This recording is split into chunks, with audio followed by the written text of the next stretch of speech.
49장 할까요? 창세기 49장 1절부터 야곱이 그 아들들을 불러 이르되 너희는 모이라 너희가 후일에 당할 일을 내가 너희에게 이르리라. 너희는 모여 들으라. 야곱의 아들들아 너희 아버지 이스라엘에게 들을지어다. 루벤아 너는 내 장자요 내 능력이요 내 기력의 시작이라. 위풍이 월등하고 권능이 탁월하다마는 물에 끓음 같았은즉 너는 탁월하지 못하리니 내가 아버지의 침상에 올라 더럽혔음이로다. 그가 내 침상에 올랐었도다. 여기까지만 먼저 잠깐 보면서 또 할게요. 이제 야곱이 일종의 유언이죠. 유언을 위해서 아들들 다 불러 모은 다음에 후일에 당할 일을 이제 이야기합니다. 근데 후일에 당할 일을 야곱은 이야기했을 뿐인데 성경은 이걸 뭐라고 기억하냐 하면은 그 49장 28절 말씀 보면 28절에 이들은 이스라엘의 12지파라. 이와 같이 그들의 아버지가 그들에게 말하고 그들에게 축복하였으니 곧 그들 각 사람의 분량대로 축복하였더라. 네, 아멘. 여기 보면 이제 앞에서 아버지는 야곱은 말하기를 이제 후일에 당할 일을 이야기한 거잖아요. 근데 성경에서는 이걸 뭐라고 기록해요? 그것을 축복하였더라. 이제 축복이라고 이제 기록하는 거죠. 다시 말해서 후일에 당할 일이 무엇이냐. 다시 말해 모든 성도라고 하는 것은 성도가 앞으로 당할 모든 일들은 그 자체로 어때요? 자체로 축복이에요. 어떤 점에서 그래요? 성도가 미래에 닥칠 그 모든 일들이라고 하는 것은 하나님의 이미 생명책에 기록된 그대로 나타나는 일들이기 때문에 우리가 보기에는 그게 참 저주가 들 수 있는데 하나님께서 작정해 놓으신 그 길 모든 일들이 이루어지는 과정이기 때문에 그게 복이라고 하는 거죠. 그러니까 축복이라고 하는 것은 내 뜻과 내 욕망을 이루는 게 축복이 아니라 하나님의 뜻이 그대로 나에게 꽂히는 것이 그게 축복이라고 하는 거예요. 그러니까 성경에서 말하는 복은 우리가 원하는 우리 개인의 소원을 이루는 것이 아니라 하나님께서 창세전에 계획해 놓으신 하나님의 모든 계획이 그대로 이루어지는 것 자체가 복이라고 하는 거죠. 그러니까 복에 대한 개념이 다른 거죠. 세상에서 말하는 복은 우리 어떤 개인의 욕망, 개인의 소원을 이루는 게 복이지만 성경에서 말하는 복은 오히려 개인의 소원을 부정하고 깨뜨리고 창세전 주님의 모든 계획이 나타나는 것. 그게 이제 복이라고 하는 거죠. 그러니까 이제부터 이제 어때요? 열두 아들들은 이제 앞으로 벌어질 모든 일들이 이것은 하나님께서 이미 창세전에 계획해 놓으신 일들이었구나 하고 그 주님이 준비해 놓으신 일들이 펼쳐지는 것을 이제 매일매일 새롭게 확인하는 과정으로서의 인생이 되는 거죠. 그래서 이제 후일에 당할 모든 일들이 사실은 그것이 복이라고 하는 거. 여기서 이제 어떤 문제가 생겨요? 우리의 개인적인 욕망과 뜻과 뭐 소원이 이제 뭐랄까 깨져 나가는 그런 이제 아픔이 따라오는 거죠. 근데 이제 성경에서 일단 그런 개인의 아픔 자체를 무시하는 것이 아니라 어때요? 그러니까 창세전에 이미 계획하신 주님의 계획으로 말미암아 내가 세운 모든 계획과 뜻이 무너져 나가는 그 아픔 속에서 주님이 뭘 끄집어내시는 거예요? 그 과정 가운데서 예수님의 십자가의 아픔이 무엇인지를 끄집어내시는 거예요. 그렇죠. 그러니까 넓게 말하면 이제 계시와 역사의 만남인데 역사와 계시의 만남 가운데 반드시 십자가의 사건이 나타난다고 하는 거예요. 어떻게 그게 이루어지는 거예요? 역사는 나름대로 어때요? 역사에 어떤 목적이 있고 뜻이 있잖아요. 소원이 있고. 우리 개인으로 보자면 어때요? 개인도 나름대로 우리 개인의 목적이 있고 뜻이 있고 바람들이 있단 말이에요. 근데 계시의 세계에서는 이미 너의 개인적인 바람과 너의 개인적인 욕망과 소원 따위는 그건 의미 없다 하면서 계시의 세계에서 확정된 뜻을 갖고 밀고 들어오니까 우리는 그거 자체를 그냥 예스, 아멘 받아요. 우리가 안 맞죠. 우리 육신이 거부한단 말이죠. 그래서 우리 육신의 거부 가운데 이제 주의 계시를 무시하게 되고 반항하게 되고 심지어 어때 그 주의 모든 계시를 우리가 찌르게 돼요. 그게 십자가의 사건이라고 하는 거죠. 하나님이 준비해 놓으신 그 창세전 계획이 우리 가운데 선포가 되었을 때 그때 우리는 이 육신의 뜻으로 말미암아 그 뜻에 반항하고 그 뜻에 저항해서 심지어 그 뜻에 실제로 오신 예수님을 우리가 죽여버린다고 하는 거죠. 그래서 이제 우리 개인의 뜻과 계시 가운데 준비된 주의 뜻이 충돌할 때 나타나는 것은 십자가의 사건이라고 하는 겁니다. 그러니까 이제 우리가 짧게 한번 볼게요. 이제 우리가 그 말씀 있잖아요. 시편의 그 105편에 시편 105편에 보면 요셉이 팔려갔을 때 나왔던 얘기죠. 예, 찾고. 예, 시편 105편 17절 말씀에 보면 17절. 그가 한 사람을 앞서 보내셨으며 요셉이 종으로 팔렸도다. 18절. 그의 말은 첩보를 차고 그의 문문 쇠사슬에 메었으니 곧 여호와의 말씀이 응할 때까지라 그의 말씀이 그를 단련하였도다. 아멘. 자, 여호와의 말씀이 응할 때까지 요셉은 어때요? 요셉은 예, 착고를 차고 사슬에 매이는 그 단련 속에 들어가는 거. 단련이라고 하는 것은 어떤 거? 단련하는 것은 말하자면 이제 우리가 원석을 불에 녹이면 거기서 이제 뭐 금이 나오고 남 돌가루는 다 녹아지는 것처럼 혹은 쇠도 어떤 그 재련시키잖아요. 그런 것처럼 요셉이라는 사람을 이 착고에 채우고 사슬에 매어서 뜨거운 그 불의 용광로에 집어넣으니까 거기서 이제 주님의 뜻만 싹 나오고 요셉의 개인적인 모든 뜻은 다 녹아버린단 말이죠. 그런 과정 자체 속에 요셉이 들어갔던 거예요. 그런 것처럼 요셉의 인생에서 벌어진 일, 착고가 기다리고 사슬이 기다리고 있다는 것은 뭘 말하는 거예요? 그것이 곧 사실은 요셉 가운데 불순물을 싹 제거하고 하나님의 뜻으로만 이렇게 순수하게 나오는 결정체, 하나님의 뜻의 결정체만 나오는 그 과정이 그것이 그것이 복이라고 하는 거죠. 그러니까 우리 개인의 사적인 욕망이 이루어지는 것은 복이 아니라 이게 저주가 돼요. 왜냐하면 그것 때문에 어떻게 돼요? 지옥에 불에 들어간단 말이죠. 그러니까 주님께서는 택한 백성의 경우에는 이 땅에 살아 있을 때 미리 이제 용광로를 보내서 우리의 개인적인 뜻을 다 녹여내고 주의 뜻의 결정체만 남도록 우리의 인생을 끌어가신다.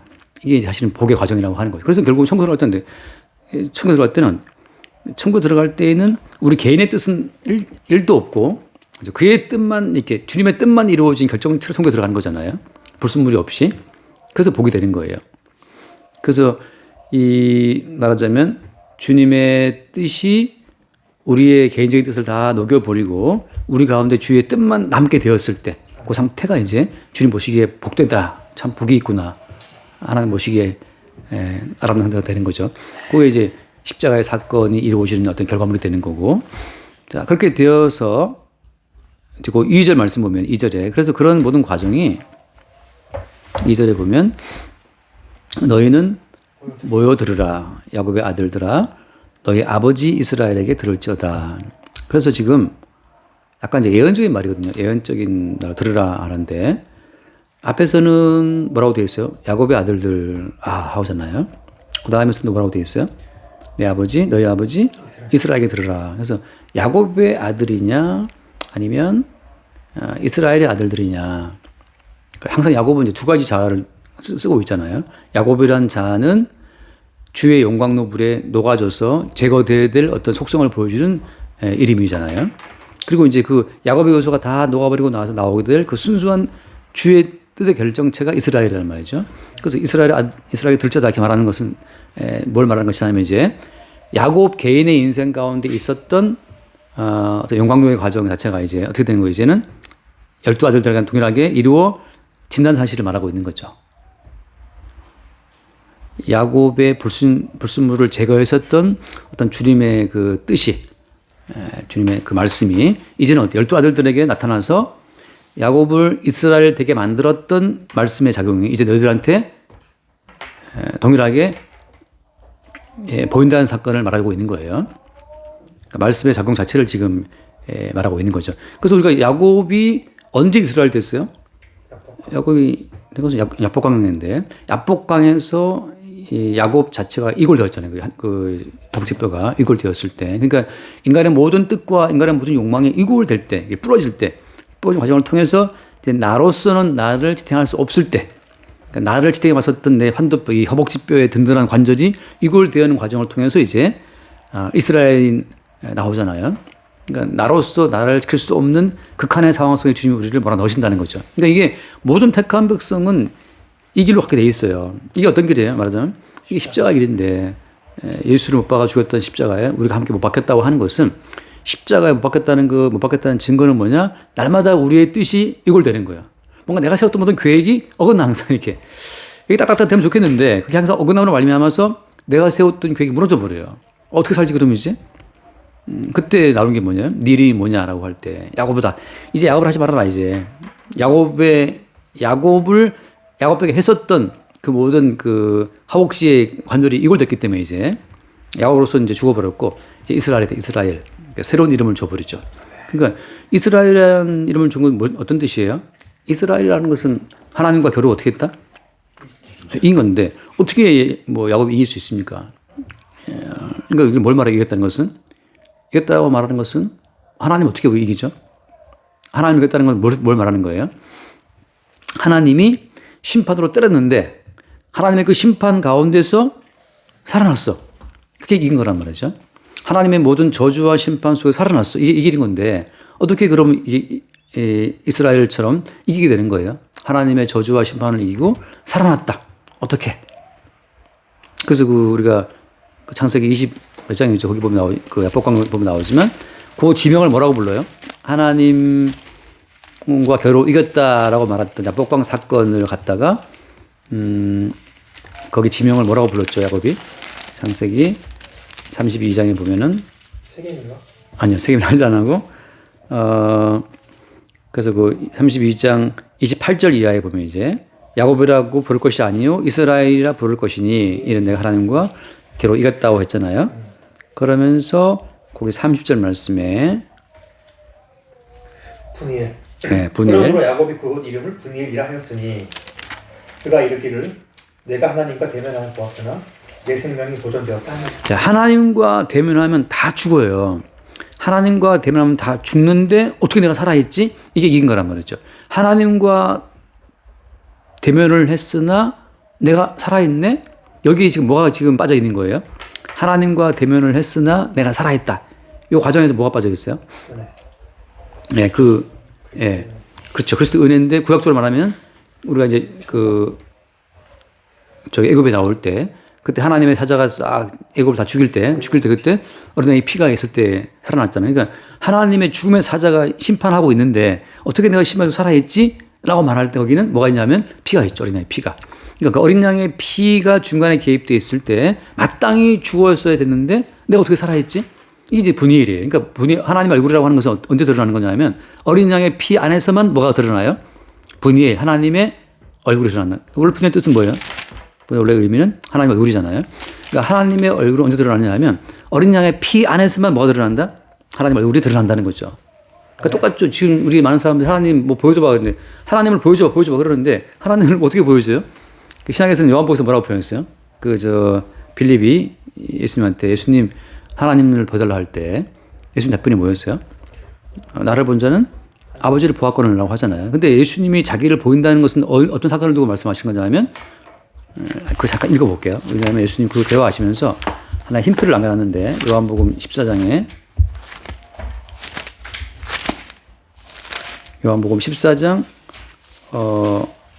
8절에 빌립이 이르되 주여 아버지를 우리에게 보여주옵소서. 그래서 거겠나이다. 9절 말씀. 예수께서 이르시되 빌립아 내가 이렇게 오래 너희와 함께 있을 때 네가 나를 알지 못하느냐? 나를 본 자는 아버지를 보았거늘 어찌하여 아버지를 보이라 하느냐? 자, 그런데 여기서 이제 그렇게 말씀하시면서 또 무슨 얘기를 하냐면 나의 행하는 일을 보고 그거 어디 있죠? 11절. 내가 아버지 안에 거하고 아버지께서 내 안에 계심을 믿으라. 그렇지 못하겠거든. 뭐라고 되어 있어요? 행하는 그 일로 말미암아 나를 믿으라라고 하잖아요. 그러니까 지금 존재로서는 예수님을 보고 저분이 하나님 아버지라고 이 사람들이 지금 이 제자들이 어때요? 그걸 못 믿겠는 거예요. 어떻게 저렇게 하나님 인간 될 수가 있냐 말이죠. 못 믿겠는데 하신 말씀이 뭐냐? 행하는 그 일로 믿으라 하잖아요. 행하는 일이 뭐예요? 행하는 일이? 행하는 일의 결정은 십자가인데 십자가에서 피를 죽는단 말이죠. 어린 양으로서. 그러니까 어린 양으로 십자가에 피를 죽는 그 예수로 말미암아서만 뭘 본다는 거예요? 아까 말한 분이엘 하나님의 얼굴을 본다고 하는 거죠. 그러니까 하나님과 대면해서 어떻게 내가 살아있지라고 말할 때 하나님은 이 세상을 저주하시고 심판하시는 분인데 내가 어떻게 살아있지라고 말할 때는 거기에는 예수님이 행하신 십자가의 희생이라는 그 과정이 거기에 중간에 걸려있다고 하는 거예요. 그러니까 똑같아요. 예를 들어서 우리가 지금 지금 아들이 지금 취업했잖아요. 지금 일하고 있지만 다 큰 그 아들이 뭐 엄마 그러면 사실 뭐 어떻게 보면 덩치 더 커 아들이 엄마보다. 엄마는 좀만해. 아버지도 더 작을 수 있어. 아들이 더 크단 말이죠. 그냥 봤을 때는 저것이 어떻게 아들이고 어떻게 아버지지? 모르죠. 근데 그 사이에 뭐가 있어요? 보이지 않게? 그 사이에 이제 뭐 낳아주고 피 흘러 걔를 낳고 키웠던 아빠 엄마였던 그 보이지 않는 은혜가 거기 깔려 있잖아요. 그냥 볼 때는 모르지. 근데 왜 저 큰 놈이 아빠라고 엄마라고 저렇게 저렇게 예의를 다하고 있고 왜 저 두 분은 쟤한테 이렇게 사랑을 주고 있지? 거기에 이제 뭐 깔려 있는 거죠, 그죠? 아버지와 부모와 자식이라는 거 깔려 있는 것처럼 하나님이 인간을 대할 때는 다 심판받아 죽어야 마땅한데 어떻게 내가 살아있냐 말이죠. 그러니까 사실은 이제 매일매일 죽잖아요, 우리가. 그러니까 사람들은 성경을 구하를 보면서 하나님이 세상을 다 멸망시킨다? 이걸 뭐라고 잘 납득을 못 한단 말이죠. 지금도 매일 인간 죽어나가고 있고. 근데 성경에서는 어떻게 기본적으로 하나님 앞에 인간은 다 죽어 마땅한 자들이에요. 근데 지금 살아있는 게 어때요? 살아있는 게 이상한 건데 왜 살아있지 이상하게? 그 지금 전쟁 나가지고 뭐 러시아처럼 뭐 미사일 쏘고 지금 뭐 후티 반군 미사일 쏘고 말이죠. 이란이 또 어디 뭐 때려 부수고 지금 난리 났잖아요. 근데 그런 것들 이 땅은 전쟁과 기근과 뭐 저기 칼, 연병 해서 그냥 죽음이 넘치는 땅이란 말이죠. 근데 왜 살아있느냐? 거기 뭐 깔려 있어요? 거기에는 어린 양의 피라는 것이 깔려 있죠. 그래서 지금 이 이스라엘의 비밀이 쭉 계속 드러나요. 앞으로 계속해서. 왜 이스라엘은 하나님 얼굴을 보고 살아있는가라고 하는 거. 그러니까 지금 이스라엘 민족은 하나님의 얼굴을 보고 살아난 최초의 민족이에요. 거기에 뭐가 깔려 있다? 어린 양의 피가 깔려 있는 것이고 이제 계속해서 그 어린 양의 피를 나타내고 증거할 용도로 이스라엘은 계속 가는 거예요. 그래서 여기서 뭐가 따라오는 거예요? 이제 야곱의 육적인 본성은 계속 도출되고 그래서 야곱의 돌출된 본성으로 보자면 하나님의 저주와 심판을 받고 당연히 죽어야 마땅한데 왜 하나님의 얼굴을 대면해 보고 아직 살아있냐 말이죠. 그 왜 살아있느냐라는 걸 항상 올 때 뭐가 따라와요? 항상 거기 중간에 어린 양의 피가 따라오는 거죠. 계속. 그래서 이스라엘은 계속해서 사실 어린 양의 피를 증거하는 용도로 택함받은 민족이에요. 동일하게 어때요? 모든 성도는 하나님을 대면해 보고 살게 하는 어린 양의 피를 증거할 용도로 택함받은 사람이 주의 백성이라고 하는 거죠. 그래서 이제 야곱이 이스라엘들은 그런 모든 과정에 있었던 야복강 사건 자체가 동일하게 12아들 가운데 어떻게 된다? 드러난다는 사실을 보여주고 있는 거죠. 그러니까는 이게 말하자면 이제 야곱이라고 하는 것은 세상에서 만들어진 자아예요. 그러니까 모든 인간의 자아는 허구인데 세상이라는 것은 한마디로 말하면 어떤 거예요? 그 잠깐 읽어봅시다. 그 요한일서에 보면 요한일서 2장에 보면 요한일서 2장 15절 말씀 보면 15절에 이 세상이나 세상에 있는 것들을 사랑하지 말라. 누구든 세상을 사랑하면 아버지의 사랑이 그 안에 있지 않냐니. 이는 세상에 있는 모든 것이 육신의 정욕과 안목의 정욕과 이생의 자랑이니 다 아버지께로부터 온 것이 아니요 세상으로부터 온 것이라. 그러니까 육신의 정욕과 또 안목의 정욕과 이생의 자랑이라고 하는 것으로 우리의 자아는 구축이 돼요. 똑같아요. 지금 애들 아무도 모르는 것 같지만 이제 자랄수록 이제 육신적인 정욕, 안목의 정욕, 이생의 자랑으로 가는 거죠. 우리 연구도 지금 점 뺐어요. 지금 여기 어제 가서 여기 피부과에 점 2개 뺐는데 애가 지금 이제 크니까 안목의 어떤 정욕이 이제 올려오니까 거울을 보고 점이 있네 빼고 싶은 거지 이제. 그래서 아이 가서 빼고 와라. 점 2개 빼고 지금 테이프 붙이고 있더라고 이렇게. 이게 점점 자랄수록 점점 이제 이게 더 커져요 이제. 그러니까 모든 인간의 자라고 하는 것은 육신의 정욕, 안목의 정욕, 이생의 자랑이라는 것으로 구축이 돼요. 그러니까 대기업 들어가야 돼. 왜? 이생의 자랑이니까. 돈 좀 많이 벌어야 돼. 이생의 자랑이니까. 맛있는 거 먹어야 돼. 육신의 정욕이니까. 남자분들 좋은 옷을 입어야 돼. 명품을 걸쳐야 돼. 안목의 정욕이니까. 그러니까 마약을 왜 하는 거예요? 육신적인 본능이에요. 정욕이에요. 그 왜 또 예쁜 여자랑 사귀는 거예요? 뭐 왜 또 뭐 명품을 또 무슨 백을 받았다면서 왜 백 받고 안목의 눈의 정욕이지. 이생의 자랑이고.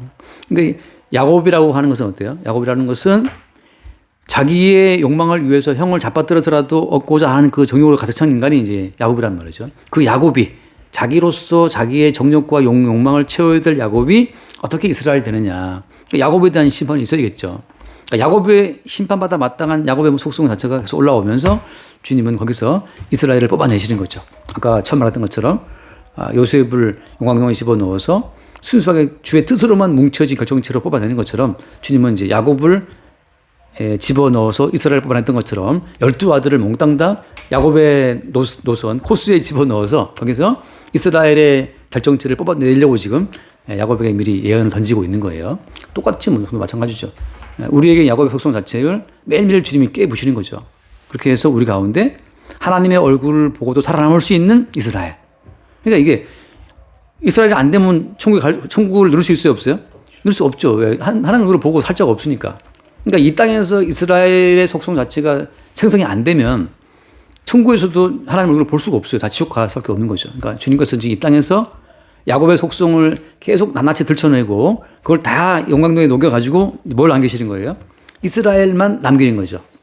예, 그들이 하나님 얼굴을 대변하고 살았다라고 하는 아까 고백했잖아요. 분이엘 하나님 얼굴 어떻게 내가 살아있는가 생명을 누리는가 하나님 얼굴을 보고 참 신기하다. 거기에 이제 어린 양의 요소를 계속해서 그 사이에 남기는 겁니다. 자, 그래서 오늘 처음 나왔던 그 샘플이 누구냐? 이제 3절 말씀 르우벤이에요. 자, 르우벤을 보면 자, 시작은 어때요? 장자였죠. 아버지의 모든 복을 받을 수 있는 장자였는데 이 육적인 장자였는데 어떻게 장자권을 뺏기게 돼요? 잃게 되죠. 너네 장자요, 내 능력이요, 기력의 시작이라. 위풍이 월등하고 권능이 탁월하다마는 분명히 르우벤이 위풍당당한 어떤 훤칠한 남자였을 것이고 권능도 많았을 거예요. 여러 가지 재능이 뛰어난 남자였다는 거죠. 인기도 많고. 그런데 그다음 말씀. 물에 끓인 것 같은즉 너는 탁월하지 못하리니 네가 아버지의 침상에 올라 더럽혔음이로다. 그가 내 침상에 올랐었도다. 그렇게 위풍이 월등하고 권능이 탁월한 아들이었는데 이 아들이 뭘 몰랐냐면 자기 속에 있는 물의 끓음 같은 속성, 물의 끓음처럼 확 끓어오르는 육신의 정욕, 이제 육적인 정욕이 있다는 사실을 미처 몰랐어요. 자, 르우벤은 그래서 인간 내부에 인간의 의식이 미처 캐치하지 못했던, 알지 못했던 그 육적인 욕망의 끌어오름을 보여주는 대표적인 사람이에요. 내가 왜 이런 일을 했을까? 자기도 모르는 육적 욕망에 끌어오를 때는 아버지의 침상에 올라서 아버지의 부인과 동침하게 되는 사건을 일으키는 거예요. 그러니까 이것은 어떻게 보면 이제 참 페루나적인 모습인데, 그러니까 모든 인간의 마음 속에 물의 끓음같이 정욕이 불타오를 때는 아버지의 부인하고도 관계할 수 있는 그런 속성이 들어있다는 그 사실을 르우벤이 보여주는 거예요. 이 속성은 르우벤이 개인적인 노력으로 극복할 수 있어요, 없어요? 이게 없다는 거예요. 지금 처음부터 되게 세게 나왔단 말이죠. 어떻게 아버지의 부인과 동침하는 아들이 처음 나오냐 말이에요. 이것은 뭐냐면 그냥 인간 내부에는 어쩔 수 없는 인간 감당할 수 없는 죄의 권능이 들어있다는 사실을 보여주거든요. 그러니까 이대로는 어때요? 천국을 누릴 수도 없고 이건 그냥 하나님의 심판 대상이라 그냥 너는 그냥 끝났어. 넌 죽어야 돼 이거예요. 근데 지금 문제는 뭡니까 이게? 르우벤을 보고 우리가 이 르우벤 참 너는 왜 이렇게 성질이 끌어올라갖고 이렇게 그런 일을 했냐 하고 우리가 지금 윤리적으로 우리는 르우벤처럼 하지 맙시다 이렇게 해서 지금 이게 될 문제입니까 이게? 그게 아니라는 걸 지금 보고 말해주고 있잖아요. 한번 아까 로마서 7장 우리가 늘 보지만 로마서 7장에 사도 바울이 뒤늦게 발견한 진리가 뭐였어요? 진실이 로마서 7장에 보면 7장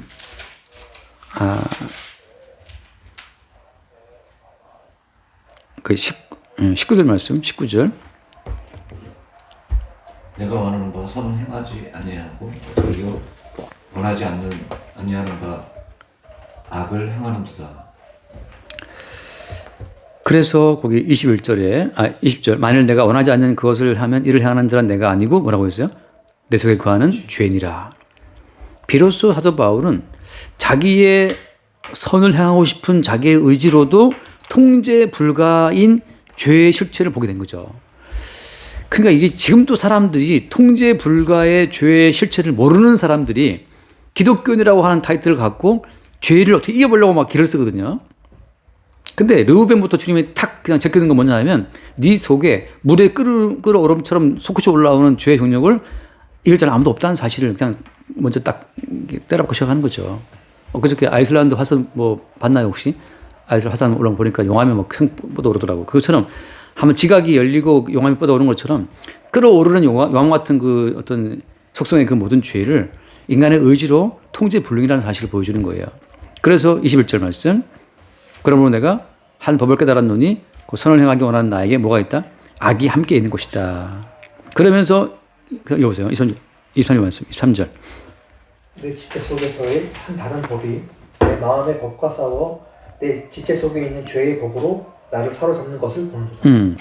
내 속에 있는 그 죄의 법으로 나를 끌고 가고 있다는 거죠. 그러니까 르우벤 또 지금 뭘 보여주는 거예요. 르우벤은 이렇게 지금 사도 바울이 시장에 들어와서 인간 내부의 그 심층적인 진단을 통해서 인간이 이렇다는 것을 지금 바울이 말하고 있는데 지금 구약적으로 볼 때 르우벤이 그걸 알아요 몰라요? 모르고 그냥 당한 거예요. 모르고 보니까 자기 속에서 그냥 끌어올라서 어떻게 아버지의 부인하고 동참할 생각을 했을까? 근데 이미 어떻게 이성적으로 통제 안 되는 욕망이 올라왔기 때문에 이때 몰랐는데 사도 바울이 시장에 다시 그걸 비춰보니까 네 속에 죄가 있고 네 속에 죄의 법으로 끌고 가는 것이 있다는 걸 보게 된 거죠. 그 나오는 고백이 뭐냐? 28절 말씀, 23절에 오라 나는 공고한 사람이로다. 이 상황에 무슨 누가 나를 건져내겠는가? 공고하다. 왜? 끝없이 자기 속에 죄가 다 끌고 가고 있으니까. 그래서 어때요? 나는 사망의 몸이라는 사실을 그때 보게 되는 거죠. 그러니까 야곱의 12아들, 그러니까 택한 12지파, 택한 그 백성은 뭘 보게 되냐 하면 자기 속에 자기의 의지로 통제 불가능인 어떤 죄의 속성 자체를 보게 되면서 죄의 실체를 보게 되는 거예요. 아, 이것은 내 힘으로, 내 의지로 감당할 수 없다는 사실을 보게 되면서 그냥 나는 어때? 하나님 보시기에 그냥 죽어마땅한 죄인이라는 사실을 고백하게 되는 거죠. 그래서 아무리 내가 마음으로 뭘 섬겨도 어때? 육신 자체는 지금 죄의 법을 따라가고 있는 거예요. 그게 뭐 나오지만 돌아와서 그래서 지금 이 르우벤 같은 경우에는 물의 끓음처럼 올라오는 그 죄의 속성 자체를 이스라엘을 대표해서 1번 타자로 보여주고 있는 거예요. 아, 택함받은 백성은 뭘 아는 자들이냐? 자기 속에 자기의 의지로 통제할 수 없는 죄가 들어있다는 사실을 본 자들이죠. 그러니까 지금 또 뭐 죄와 싸워서 이기자, 뭐 우리가 뭐 기도하면 이길 수 있다 이렇게 말하는 모든 사람들은 아직 어때요? 12지파, 그러니까 이스라엘에 속한 자라고 볼 수가 과연 있겠나 말이죠. 저는 가끔씩 뭐 다른 게 들어보면 계속해서 뭐 예수 믿으니까 이제는 성령으로 뭐 죄 이기자 그러는데 아무리 이렇게 해도 그렇게 말하시는 분도 못 이겨요 죄를.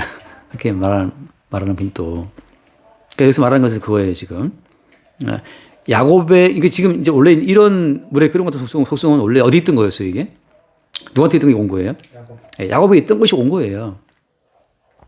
그 아버지 야곱이라고 하는 그 속성을 탁 깨뜨리면 12개로 쫙 번져가는데 야곱의 속성을 12개로 나눴을 때 첫 번째 올라온 것이 바로 뭐냐면 물의 끓음 같은 이 종교란 말이죠. 이게 딴 데서 온 게 아니라 그냥 아비한테 온 거, 이것이 온 거예요. 그게 이제 구체화된 거죠. 똑같죠. 우리가 알을 낳으면 나한테 속성이 가요, 애들한테. 그러니까 뭐 딴 데서 온 게 아니라. 자, 근데 지금 이제 오늘 이건 초점은 뭐냐. 그래서 그러죠. 그래서 너는 탁월하지 못하다라고 하잖아요. 자, 중요한 건 이제 뭐예요, 이제?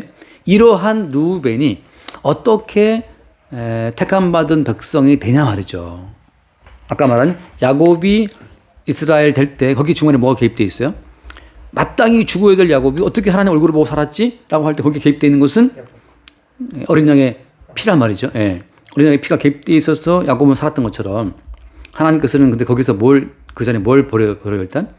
야곱이 스스로 자기 인생을 세워갈 수 있는 그 허벅지 그 관절뼈를 이골시키는 말미암아 주저앉히는 거잖아요. 그죠? 자, 동일하게 르우벤 같은 경우에는 내가 장자다라고 자기의 장자됨을 주장할 수 있는 그 아킬레스건, 그 장자의 아킬레스건 되는 것을 주님이 끊어버리는 거예요. 뭐 때문에? 아버지의 손이 올라갔고 아버지의 셋째 부인과 동참으로 말미암아서 드디어 장자라고 하는 허벅지의 그 관절이 이골돼 버린 거죠.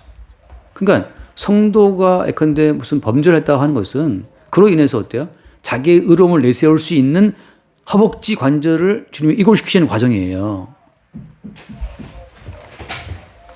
저도 마찬가지죠.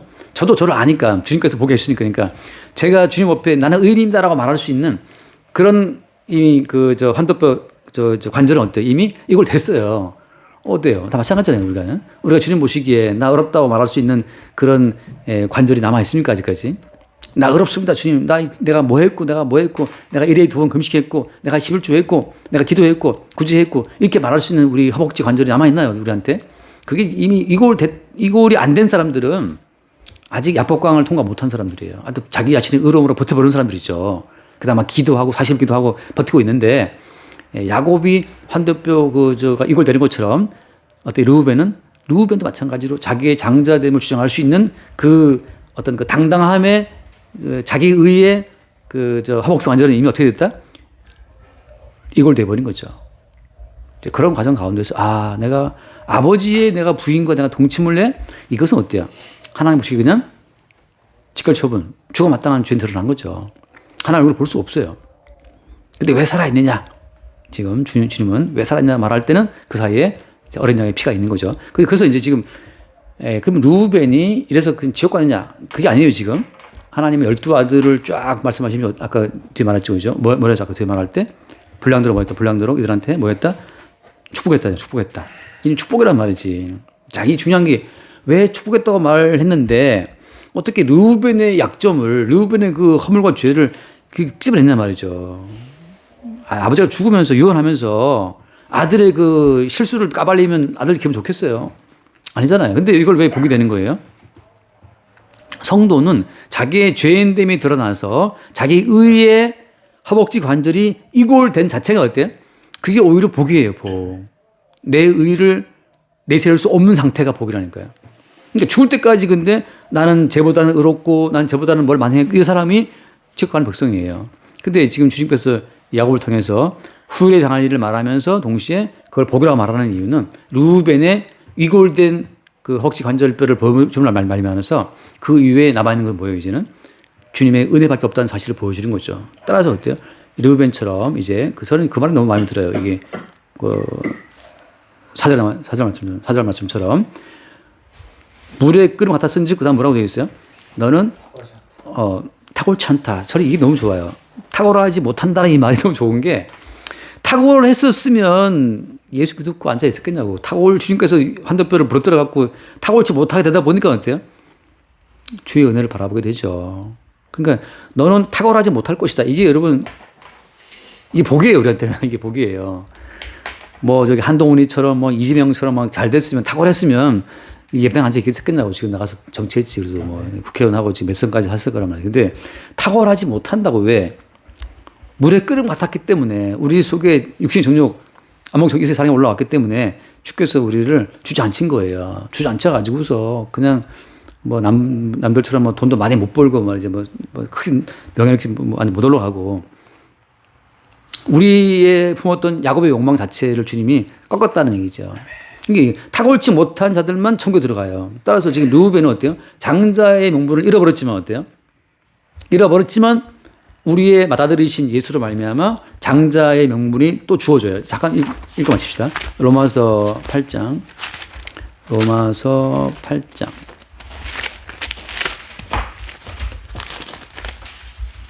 8장 몇 절이지? 거기 맏아들 29절 말씀 보면 29절 8장 29절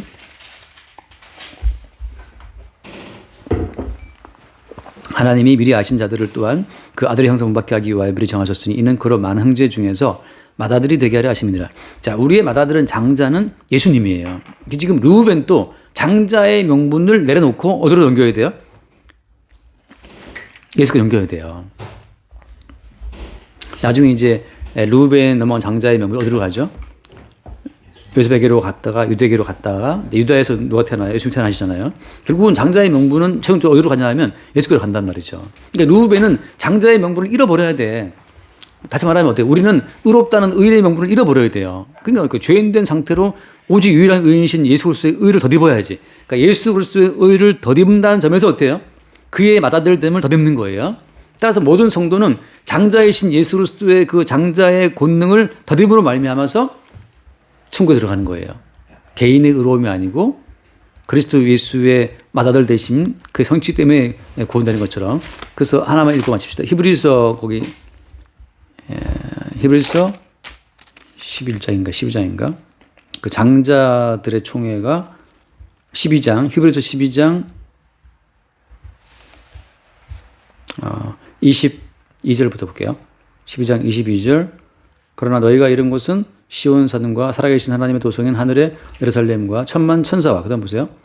하늘에 기록된 장자들의 모임과 여기 보면 교회와 네. 많은 인물의 장. 여기 보면 하늘에 기록된 그 장자들의 모임. 그러니까 모든 구원받은 백성은 다 장자들이에요. 어떤 점에서 그들의 개인적인 의로움과 어떤 대단함으로 장자가 아니라 유일한 장자이신 그분의 이름을 덧입음으로 장자라고 다 평가되는 거예요. 자, 개인이 이루어놓은, 그러니까 지금 육적인 그 질서로 보자면 누가 장자예요? 육적인 질서는 르우벤 장자잖아요. 근데 르우벤은 자기 속에 있는 정욕을 말미암아서 그걸 잃어버렸단 말이죠. 그러니까 대신 영적인 장자이신 그리스도 예수의 장자의 명분을 덧입고 장자의 그 명칭을 받아서 그 나라에 들어가는 거죠. 그러니까 장자가 못 되면 다 지옥 백성인데 말하자면 하나님께서는 그리스도 예수가 유일한 장자가 되시고 그 예수 그리스도의 장자의 명분에 우리 모두를 다 덮어 씌워서 장자라고 평가하시는 거죠. 그 장자들의 모임과 그다음에 교회와 만면의 심판자이신 하나님과 뭐 이렇게 쭉 나온단 말이죠. 그리고 나서 그 끝에 보면 나오지만 새 언약의 중보자이신 예수와 및 아벨의 피보다 더 나은 것을 말하는 뿌린 피다. 뿌린 피. 그러니까 예수 그리스도의 피가 계속 우리한테 뭘 말하냐 하면 얘는 아버지의 부인과 동침해서 얘는 주고마땅한 자인데 이 주고마땅한 이 아이를 대신해서 내가 피를 뿌렸다라고 하는 그 증거하는 피, 뭔가를 말하고 있는 그 뿌린 피가 르우벤에게 있음으로 말미암아서 아버지의 부인과 동침한 주제에 자기 위에서 계속 증거하고 있는 그 증거의 피로 말미암아서 구원된 장자가 되는 거죠. 그게 르우벤이라는 거예요. 그래서 지금 르우벤이 있으니까 뭐 얘는 지옥과에 마땅하지 않느냐? 다 맞아요. 지옥과 마땅하죠. 근데 여기에 뭐가 있는 거예요? 여기에 어린 양의 피로 말미암아서 장자가 다시 새로운 어떤 의미 장자가 되는 거죠. 그렇게 르우벤이 가는 거예요. 지금 똑같이 이런 패턴으로 돌아가면 일단이다. 여기까지 좀 합시다. 주님 감사합니다. 주님 오늘 말씀을 통해 언약 백성이 반드시 걸어야 할 길을 다시금 뚜렷이 보여주시니 참으로 감사합니다. 언약 백성은 동일하게 살지라도 주님 앞에 대면을 통해 반드시 그 언약의 피가 뿌려지는 그 과정을 겪습니다. 오늘 이스라엘이라는 이름을 야곱의 12지파 모든 아들들에게 나타냄으로써 12지파에 있는 이 모든 자녀들이 반드시 걸어야 할 길을 이렇게 표해 주시니 참으로 감사합니다. 아멘. 저희 또한 주님 살면서 그리스도 예수의 핏부림 받은 그 은혜를 저희가 항상 마음속에 새기고 살아갈 수 있는 그 십자가 사건을 저희가 날마다 경험함으로써 오직 예수 그리스도의 그 이름과 예수 그리스도의 은혜만을 밝힐 수 있는 그런 은혜의 도구로 기능할 수 있도록 인도하여 주시옵소서. 예수님 이름으로 기도합니다. 아멘. 주님 감사합니다. 우리는 평생을 살면서 육신의 정욕과 안목의 정욕과 이생의 자랑 속에서 살고 있습니다. 날마다 그것을 추구하면서 살고 있지만 야곱이 한뼘뼈의 이호를 통해서 주님을 만나서 죽게 된 바 우리도 날마다 그런 죄 속에서 죄의 이끌림을 받는 내면 속에 끌려갈 수 없는 그런 어떤 속된 죽어 마땅한 존재임을 항상 알게 하여 주시고 이로써 주님의 피뿌림으로 말미암아 어린 양의 피로써 우리가 다시 살게 됨을 감사히 여기고 있습니다. 일상을 살면서 항상 주님의 이런 아무 대가 없는 부모와 자식 같은 은혜로움과 자비로움 속에서 살게 됨을 늘 영광으로 알게 하여 주시고 항상 주님을 찬송할 수 있도록 기도하여 주시길 주님의 이름으로 간곡하게 기도드렸습니다. 아멘. 주님 감사합니다.